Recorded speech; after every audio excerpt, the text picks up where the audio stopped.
Voltamos com mais Saúde na TV e hoje falando sobre esquizofrenia. Recebemos aqui o psiquiatra Dr. Davi Serafim Júnior. Doutor, agora tem um recadinho da Selma que vai falar sobre o de cara nova. Selma, é com você. É isso aí, Paulo. Eu vim aqui para dar um recado para aquelas pessoas que ainda não se inscreveram na nossa promoção de Cara Nova 2. Isso mesmo, 2, porque a primeira nós fizemos há 2 anos atrás e foi um grande sucesso. E nesse nosso de Cara Nova 2, a gente veio com muito mais parceiros, com muito mais profissionais para estar ajudando a você a dar aquela repaginada no visual. Olha só quem são os profissionais que vão estar conosco. Nós vamos ter o Dr. René Lousada, da Clínica Maison das Flores. Gente, ele é cirurgião plástico. Olha só o que você vai conseguir com isso. Nós temos a Academia Cat Fitness Ridalto, 6 meses de academia. Tulípia Cosméticos, com a Díris Alucineide, fazendo aquele tratamento maravilhoso facial em você. Janice Vassoler, que também é nossa parceira esteticista do programa. Temos cabeleireiro, manicure, vamos te dar roupas novas, sapatos novos, acessórios novos e também tratamento odontológico e oftalmológico, se for necessário, é claro. E como é que eu faço para participar? Como você vai participar? Gente, é muito fácil.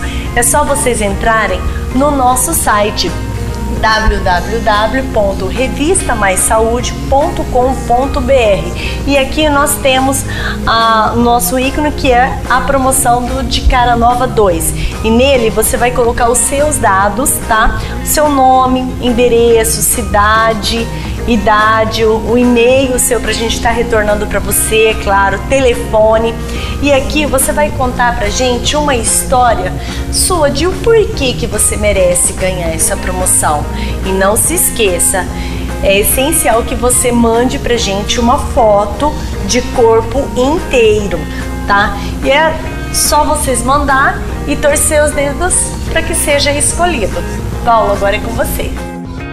É isso aí, minha querida Selma. Viu, doutor, como que é fácil participar da promoção? Basta entrar no site da revista, fazer a inscrição, mandar uma foto e aí ficar torcendo para ser a escolhida, né? Essa promoção nós lançamos ela agora no Dia Internacional das Mulheres, em comemoração ao Dia Internacional das Mulheres, e a gente vai até o mês de abril aí, as pessoas fazendo as inscrições. Voltamos aqui, doutor. Temos perguntas da internet para esse bloco, mas antes eu quero saber o seguinte. A esquizofrenia, ela tem alguma coisa, ela está ligada com a genética? Os pais podem, a gente né, o doutor até falou sobre cromossomos e tal, ela pode ser passada de pai para filho? Tem alguma coisa a ver com a genética? Ela tem sim. É assim, o que é hereditário e o que é genético? Hereditário é aquilo que eu tenho uma chance de herdar. Genética é quando eu tenho uma alteração, uma aberração cromossômica. É, por exemplo, uma criança que já nasceu, ela vai desenvolver uma síndrome antes dos 3 anos em psiquiatria. Os psiquiatras infantis trabalham mais nessa área, eles trabalham mais com isso, que é chamado de transtornos invasivos do desenvolvimento ou transtorno global do desenvolvimento, onde alguns casos têm alterações em genética. A esquizofrenia, ela é uma doença caracterizada essencialmente por hereditariedade e desenvolvimento neuroambiental. Então, se um dos pais tem a esquizofrenia, a chance do filho herdar, ela varia até uns 25%, de 10% a 25% de pode chegar até 25%. Um dos genitores. Quando ambos os genitores têm, é de 50% a 100%. 100%. Ela não precisa ser necessariamente hereditária, né? Mas ela tem um caráter hereditário considerável. Hoje, em psiquiatria, o que é mais herdável é o que nós chamamos de transtorno afetivo bipolar. Na regra, seria... Assim, por exemplo, numa hierarquia, o que mais se herda seria a bipolaridade. A bipolaridade, com certeza, o indivíduo vai ter. Se um dos genitores tiver, sim. Se ambos tiver, 100%. 100%. Em estudo que demonstraram adoção e gêmeos, a esquizofrenia ela mostrou um pouco mais de caráter herdável, hereditário, né? Temos perguntas na internet. Vamos dar uma olhadinha na primeira pergunta, que é a pergunta do Carlos. Um surto de raiva pode ser confundido com a esquizofrenia? É a pergunta do Carlos, aqui do centro. Ok. Pode ser considerado um surto de raiva? De repente o cara é meio pacato e tal, mas aí deu um surto, né? E aí um surto aqui, um surto outro cá lá, e foi indo, pode ser considerado? Então, respondendo para o Carlos do centro, né? Mora aqui no centro. Um surto de raiva, ele pode acontecer no indivíduo esquizofrênico ou não, tá? Ele pode ser confundido desde que esse surto do indivíduo seja uma agressividade e tenha um conteúdo já patológico, ele já seja portador de uma moléstia, ele já seja portador de uma doença, que dentro dessa doença ele desenvolveu o que se chama de surto. O surto ele pode ser de raiva, de agressividade, ele pode ser um surto psicótico, que é a distorção do pensamento, pode ser um surto ansioso, né? É aquilo que saiu fora, vamos dizer, do trilho. Agora, um surto de raiva confundido para o leigo com esquizofrenia pode. Para o médico que trata da área fica mais fácil fazer o diagnóstico. Mas é algo que lembra o surto do comportamento agressivo no paciente esquizofrênico. Se o indivíduo tem um comportamento de ter sempre ali um surto de raiva, né? Qualquer beiguinha o cara já dá, né? Já tem aquele surto, isso sim já pode ser considerado um pouco mais aí esquizofrênico, já pode estar com um pezinho lá? Não. Não? Não necessariamente, porque nós falamos ainda pouco da hereditariedade. A esquizofrenia, você já começa a perceber na criança que ela tem os sintomas, logo nos primeiros 3 meses de vida, até faz uma certa confusão diagnóstica com o autismo, que é uma doença da criança, né, da adolescente. Porque a criança ela já tem assim, ela não tem um olhar voltado para a mãe, o olhar não é fixo para os pais, um olhar diferente. A criança demora para andar, ela demora um tempo maior aí para atingir a maturidade cerebral. Ela demora para falar, até os seus 13 anos de idade, ela é uma criança mais tímida, mais isolada, que nós chamamos de comportamento pré-mórbido. Então, esses surtos que você pergunta, nós definimos na psiquiatria como transtorno explosivo intermitente ou de controles do impulso. Ele pode estar presente em qualquer pessoa com ou sem esquizofrenia. O surto de raiva pode acontecer com uma patologia psiquiátrica ou sem ela. Não que tenha um surto de raiva ou eu tenho problemas de emoção, eu vou ser esquizofrênico. O esquizofrênico, ele já tem uma predisposição para isso. Né? A esquizofrenia, ela já começa, como o senhor acabou de dizer agora, que ela, desde criança já pode começar a notar. Mas ela é possível desenvolver na vida adulta? Se o cara não tem hereditariedade, se não tem nenhum relato de familiar ali esquizofrênico, esse indivíduo ele pode desenvolver a esquizofrenia? Então, é assim. Para ser considerado esquizofrenia, o indivíduo tem que ser acompanhado por um período mínimo de 6 meses. Existe algo que é chamado assim, surto psicótico breve ou unitário, que dura de 1 dia a 1 mês, transtorno esquizofreniforme, que ele toma uma forma de esquizofrenia até 6 meses, o indivíduo volta. A esquizofrenia se diz ao normal. Volta, o esquizofrênico é uma pessoa normal, né? Mas volta a um comportamento antigo, isso. Agora, a síndrome, ela precisa ser caracterizada por aquilo que nós falamos. Ela é uma síndrome caracterizada por sinais e sintomas. Para eu firmar o diagnóstico, depois de 6 meses de acompanhamento de um paciente, para que eu possa firmar esse diagnóstico, eu tenho que acompanhar os familiares dele. Agora, o que se tem em literatura? A esquizofrenia é mais comum em homens, começando na primeira metade dos 20 anos, e em mulheres na segunda metade dos 20 anos. Existe uma forma rara de esquizofrenia, que nós chamamos de esquizofrenia de início tardio, que ela pode se iniciar aos 40 anos, e uma forma de início mais tardio ou senil, que é chamada de parafrenia. É uma forma de esquizofrenia que está em discussão ainda se isso é esquizofrenia ou é demência, que começaria após 65 anos de idade. Após 65 anos de idade? É chamada de parafrenia ou esquizofrenia de início super tardio.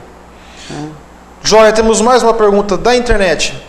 Dificuldades em dormir, perambular pela noite, perambular pela casa à noite, pode ser considerado esquizofrenia? É a pergunta da Maria Rita do Jardim São Silvestre. Então a pessoa às vezes não consegue dormir, né? Fica perambulando. Pode ser considerado uma pessoa esquizofrênica? Não. Entenda que, respondendo a pergunta da Rita, né?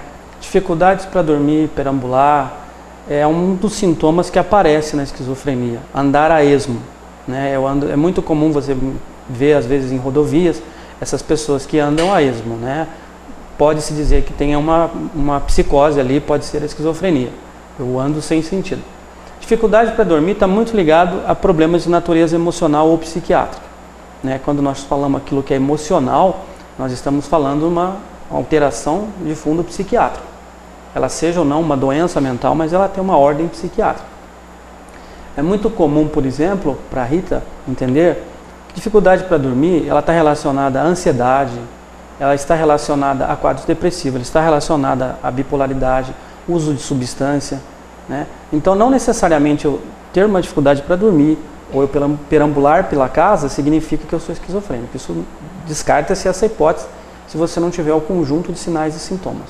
Tem que ter esse conjunto aí para ser diagnosticado aí como esquizofrênico. Senão não tem como firmar um diagnóstico. Temos mais uma pergunta da internet que é: tenho muita dificuldade na concentração, principalmente nos estudos. Posso ser diagnosticado esquizofrênico? É a pergunta do Eduardo do Jardim Eldorado. Falta de concentração. Tá. Como foi mencionado no início, a esquizofrenia ela pode ocasionar problemas na cognição. Por exemplo, ter dificuldade em atenção, ter dificuldade em concentrar-se, né? Dificuldade na memória. Quando nós falamos em alteração na concentração, se eu tenho uma dificuldade em me concentrar, não significa que eu sou esquizofrênico, vai desenvolver a síndrome. Só o fato, por exemplo, de eu não conseguir me concentrar em algo, o que é muito comum hoje em adultos jovens e adolescentes, em dificuldade de concentração, são alguns diagnósticos que nós fazemos aí no consultório, que é, por exemplo, os transtornos de ansiedade. A ansiedade é uma coisa que atrapalha muito nas provas. Muitas vezes a pessoa é capacitada e ela não passa por questão de ansiedade, a falta de concentração. O que nós chamamos de DDA ou TDAH, que é o déficit de atenção ou transtorno de atenção com hiperatividade, com ou sem, que pode levar a dificuldade em concentração.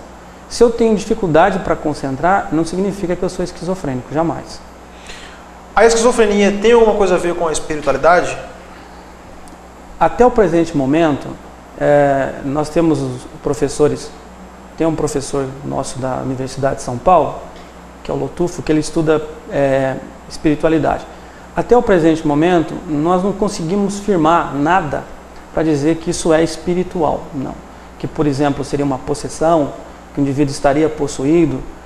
O indivíduo, para entrar num estado chamado estado de transe ou possessão, ele tem que estar no culto, no lugar onde desenvolve o ambiente religioso. Fora do ambiente religioso, você não tem como falar em possessão. A esquizofrenia não tem nada a ver com possessão. Está totalmente, literalmente descartada a alteração espiritual. É uma doença como uma hipertensão arterial, como um diabetes, como uma osteoartrose, é uma doença, ela precisa ser tratada e o diagnóstico precisa ser firmado o quanto antes. Hoje nós já temos psiquiatras que são chamados psiquiatra fetal, que já estão fazendo o diagnóstico precoce, é a melhor forma de tratamento e prevenção da esquizofrenia. Mas no momento não se encontra como falar que é espiritual, não tem dados. Mas é possível prevenir a depressão? A esquizofrenia? A esquizofrenia? Prevenir com tratamento medicamentoso. Ou seja, você fazer um diagnóstico precoce para os sintomas no futuro não vir. Se o camarada teve os pais que diagnosticado esquizofrênicos, aí sim ele pode sim já entrar com o primeiro passo, procure um profissional de saúde que trate da esquizofrenia. Nesse caso é o psiquiatra, né? Qualquer médico pode tratar, mas é uma matéria da psiquiatria.